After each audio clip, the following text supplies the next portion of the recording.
இருங்க one second. என் மண் கொடுத்துடுவோன்ற என்ன வேணும்ன்ட்டா என் மண் என்ன உங்கள் மண் அது அது இந்த இல்லைங்க. அந்த அந்த மண்ணுன்னு எல்லாம் இந்த நிறைய படத்தில் இந்த நம்ம மண் இது ஒரு கிளீஷா இருக்கு. இது ஆக்சுவலி ஜாதி பத்தி எவ்வளவு பேசுறதோட மண்ணு பத்தி தான் பேசிருக்காங்க.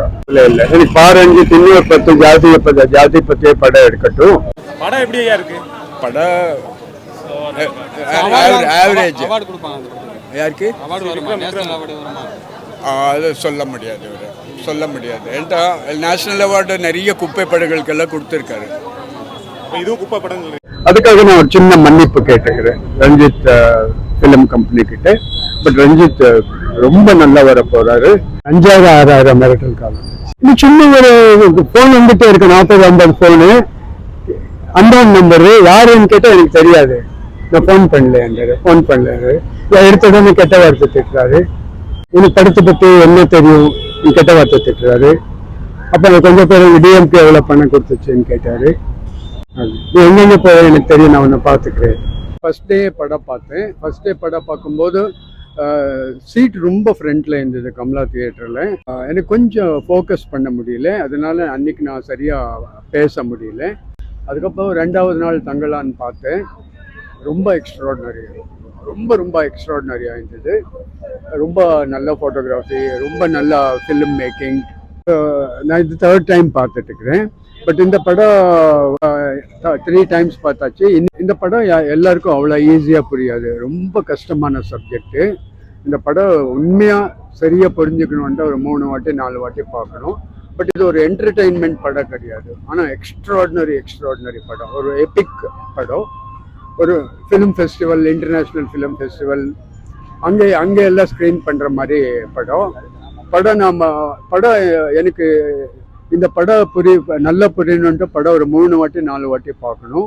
நான் நேற்று ஃபர்ஸ்ட் டைம் சப்டைட்டிலோட பார்த்தேன், வேணும்னு போய் பார்த்தேன் பலசோல.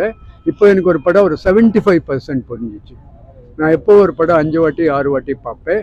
படம் ரொம்ப ரொம்ப ரொம்ப நல்லா இருக்கு. அதில் சின்ன சின்ன டவுட்ஸ் எல்லாம் இருக்கு. இந்த படத்தில் ஆரத்தின்னு ஒரு கேரக்டர் வரும், அசோகான்னு ஒரு கேரக்டர் வரும், குணவதின்னு ஒரு கேரக்டர் வரும். பட் அந்த மாதிரி சமுதாயத்தில் இந்த மாதிரி பேரெல்லாம் இருந்ததா அப்படி ஒரு சின்ன சந்தேகம் வந்தது, அவ்வளோதான்.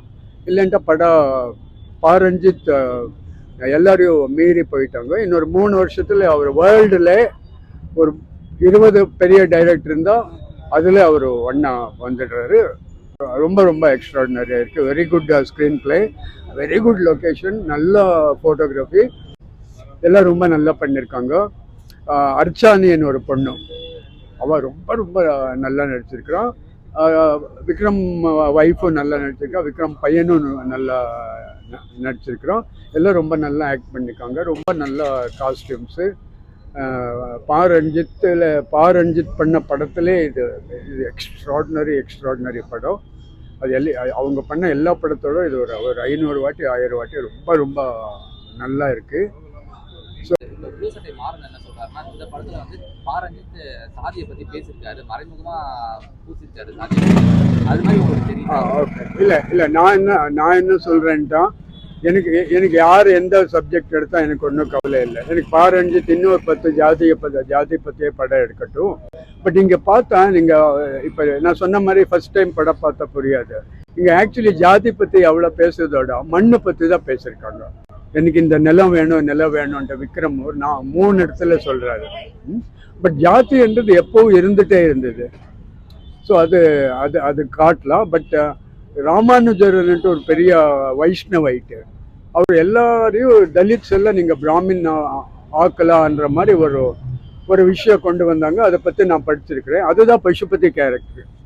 அவன் ஆக்சுவலி தலித்து, அவன் ஒரு பிராமின் ஆகணும், சொத்த பிறகு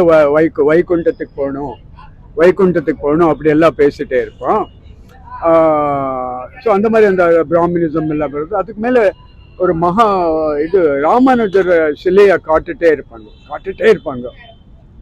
கொஞ்சம் பேர் எகெனஸ்டா வந்து அந்த தலை வெட்டிடுறாரு. அந்த ராமானுஜர் சிலையை எதுக்கு காட்டுறாங்கன்னு தெரியல. ஆனால் ஒரு கேரக்டர் சொல்லுது, இவனால தான் எல்லாம் நமக்கு தொந்தரவு ஆயிடுச்சுன்ட்டு. அந்த பிரிட்டிஷ் கிட்ட ஒர்க் பண்ணுற ஒரு கிளர்க்கு, கர்நாடகா கிளர்க்கு, அவன் சொல்கிறான். அது இன்னும் புரியல எனக்கு. என்கிட்ட அதை பற்றி படத்தில் அவ்வளோ டீப்பாக எதுவும் சொல்ல. பட் அந்த சிலை மட்டும் ஒரு 8-10 இடத்துல முக்கியமான இடத்துல தனியாக வந்துட்டே இருக்கு. ஸோ அது அது அது இன்னும் கொஞ்சம் பெரியல. அதை பற்றி அவர் அவ்வளோ டீட்டெயில்டாக படத்தில் அவங்க டிஸ்கிரைப் பண்ணல. பட் பா ரஞ்சித் படம் எக்ஸ்ட்ராடினரி படம். இது என்டர்டைன்மெண்ட் நம்பி வந்தவங்களுக்கு இது ஒர்க் அவுட் ஆகாது. நிறைய பேர் ஐயோ தலை பிச்சுட்டு ஓடுற மாதிரி இருக்குது அப்படியெல்லாம் சொன்னார். பட் நம்ம மாதிரி ரொம்ப சீரியஸாக படம் பார்க்குறவங்க, ஃபிலிம் ஃபெஸ்டிவலில் படம் பார்க்குறவங்க, விக்ரம் ஃபேன்ஸ், விக்ரம் எல்லாம் சூப்பராக நடிச்சிருக்காரு. ஸோ அந்த மாதிரி ஒருக்கெல்லாம் இது ஒரு ரொம்ப ரொம்ப நல்ல படம், ரொம்ப நல்ல படம். சப்டைட்டில் பார்த்தேன், சப்டைட்டில் ரொம்ப நல்லா பண்ணியிருக்காங்க, ஃபஸ்ட் கிளாஸாக பண்ணியிருக்காங்க. நேற்று இங்கிலீஷில் பார்த்தேன், பலசோவில் பார்த்தேன். ஸோ அப்போ எனக்கு இப்போ அந்த படம் ஒரு 70 to 75% புரிஞ்சிச்சு. மறுபடியும் நாளையோ காலையில் பார்க்க போகிறேன். இப்போ நான் ஒரு சேனலில் ஃபஸ்ட் டே கொஞ்சம் தவறாக பேசிட்டு, அது வேணும்னு நான் பேசல. எனக்கு அன்னைக்கு அப்படி தோணுச்சு. அதுக்கு நான் வேணும்னு பண்ணல. ஆனால் கூட அது நிறைய பேர் பார்த்தாச்சு, 50,000 60,000. அதுக்காக நான் ஒரு சின்ன மன்னிப்பு கேட்டுக்கிறேன் ரஞ்சித் ஃபிலிம் கம்பெனிக்கிட்ட. பட் ரஞ்சித் ரொம்ப நல்லா வர போகிறாரு. ஜாதி பற்றி யாருன்னா படம் எடுக்கலாம். ஜாதி பற்றி எனக்கு கவலை இல்லை. எனக்கு என்னன்ட்டு ஒரு சினிமா ஃபோட்டோகிராஃபி நல்லா இருக்கா, ஸ்க்ரீன் பிளே நல்லா இருக்கா, பர்ஃபார்மன்ஸ் நல்லா இருக்கா, காஸ்டியூம்ஸ் நல்லா இருக்கா, அந்த மாதிரி விஷயங்கள் தான். இது ஜாதி பற்றி வந்திருக்கலாம். பட் அது நாங்கள் சீரியஸாக எடுத்துக்க கூடாது. நான் இன்னும் ரஞ்சித் இன்னும் 10 படம் எடுக்கட்டும் ஜாதி பற்றி, எனக்கு அது கவலை இல்லை. ஆனால் ஒரு ரொம்ப எக்ஸ்ட்ராடினரி படம் பண்ணியிருக்காங்களா, இதெல்லாம் ரொம்ப ஹை லெவல். இந்த படத்தில் நடித்த அந்த ஃபாரின் ஆக்டர் அவன் சொல்கிறான் ரஞ்சித் டொரண்டினோ மாதிரி. அண்ட் விக்ரம் ஆஸ்கர் அவார்டு கிடைக்குது அப்படியெல்லாம் பேசியிருக்காரு. நான் ஃபஸ்ட்டு நினச்சேன் ஏதோ ஒரு சான்ஸ் கொடுக்குறதுனால அப்படி சொல்லியிருக்காருன்ட்டு. அப்படி கிடையாது. விக்ரம் உண்மையான ரொம்ப நல்லா ஆக்ட் பண்ணியிருக்காங்க. அவங்க இந்த உலகத்தில் என்ன அவார்டு இருந்தாலும் பெஸ்ட் ஆக்டர் அவார்டு இந்த வருஷம் அவருக்கு கொடுக்கணும். ஈவன் ரஞ்சித்துக்கு இது வேர்ல்டு லெவலில் எத்தனை ஃபெஸ்டிவல் இருக்கோ அந்த அத்தனை ஃபெஸ்டிவலுக்கும் இந்த படத்துக்கு ஒரு நல்ல ரெக்கக்னேஷன் வரணும். ரொம்ப நல்லா பண்ணியிருக்காங்க. இன்னும் 2-3 வருஷத்தில் ரஞ்சித் வேர்ல்டுலே நம்பர் 5-6 வர்ற வாய்ப்பு இருக்கு. இந்த படத்துக்கு எது விரட்டல் வரல. ஒருவேளை வந்திருக்கலாம். முதல்ல நல்லா இல்லைன்னு சொன்னேன். இல்லை இப்போ நான் இந்த மாதிரி 10 சேனலுக்கு பேசிட்டு அது 75,000 போயிடுச்சு. ஸோ நியூஸ் போயிருக்கோம். அதுக்காக நான் பண்ணல. இந்த படம் நல்லா இல்லைன்ட்டு டெஃபினட்டாக நல்லா இல்லைன்னு சொல்லியிருப்பேன். எனக்கு ஒரே ஒரு சின்ன லாஸ் ஆகிருக்கும். என்னன்ட்டு நான் பா ரஞ்சித் ஒரு 15 ப்ரோக்ராம் பண்ணுறாரு வருஷம். அந்த எல்லா ப்ரோக்ராமுக்கும் நான் போகிறேன். ஸோ அந்த ப்ரோக்ராம் எல்லாம் நான் பார்க்கணும். அதே தவிர அதுக்கப்புறம் அவர் இந்த படத்தில் ஒரு ரொம்ப அற்புதமான கலைஞனை ஒர்க் பண்ணியிருக்காங்க, கிரேட் டைரக்டரை ஒர்க் பண்ணியிருக்காங்க. அதனால நான் தெரியாமல் ஒரு கலைஞனை புண்படுத்தக்கூடாதுன்றதுனால தான் நான் என் தவறு இருக்கேன். எனக்கு லியோவில் வந்துச்சு. லியோவில் ஒரு 5,000-6,000 மிரட்டல் காலம் இல்லை. சும்மா ஒரு ஃபோன் வந்துகிட்டே இருக்கு, 40-50 ஃபோனு, அன்னோன் நம்பரு. யாருன்னு கேட்டால் எனக்கு தெரியாது. நான் ஃபோன் பண்ணல இல்லை. எடுத்த உடனே கெட்ட வார்த்தை திட்டுறாரு. உனக்கு படத்தை பற்றி என்ன தெரியும், கெட்ட வார்த்தை திட்டுறாரு. அப்போ கொஞ்சம் பேர் உங்கள் டிஎம்கே எவ்வளோ பணம் கொடுத்துச்சுன்னு கேட்டார். அது பெரிய லாங் கான்வர்சேஷன். உன்னை லியோ 2க்கு வா, உன்னை பார்த்துக்கிறேன். நீ எங்கெங்கே போகிறேன் எனக்கு தெரியும், நான் உன்னை பார்த்துக்கிறேன். அந்த மாதிரி வா பார்த்துக்குவான்னு சொன்னேன். ஒரு 1000 கால் ப்ராங்க் கால் தான். ஃபோன் எடுக்கிறேன், நான் கூப்பிடல. ஒரு நாளைக்கு 30 பேர் நான் சும்மா டிஏன்னு போடுறேன். அப்படி வந்தால் டிஏ மீன்ஸ் டோன்ட் அட்டெண்ட். அதே ஒரு 2,000 இருக்கும் செல்ல. ஸோ அந்த மாதிரி கொஞ்சம் டைம் பயப்படக்கூடாது. என்ன நடக்கணும். பட் நான் பேசின ஃபஸ்ட் வீடியோ அப்படியே விட்டுருந்தா நான் ரஞ்சித்துக்கு ஒரு தவறு பண்ண மாதிரி நான் ஃபீல் பண்ணேன்.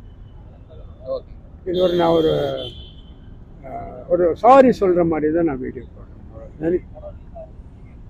எனக்கு ஒரு 5,000 ரூபாய் கொடுத்து கூப்பிட்டாங்க படத்தை பற்றி பேசுங்கன்ட்டு. நான் சொன்னேன் சார் நல்லா பேச மாட்டேன், எனக்கு என்ன தோணுதோ அது பேசுகிறேன். அந்த படம் நல்லா இல்லைன்னு தான் பேசினேன். 5,000 கொடுத்தாரு.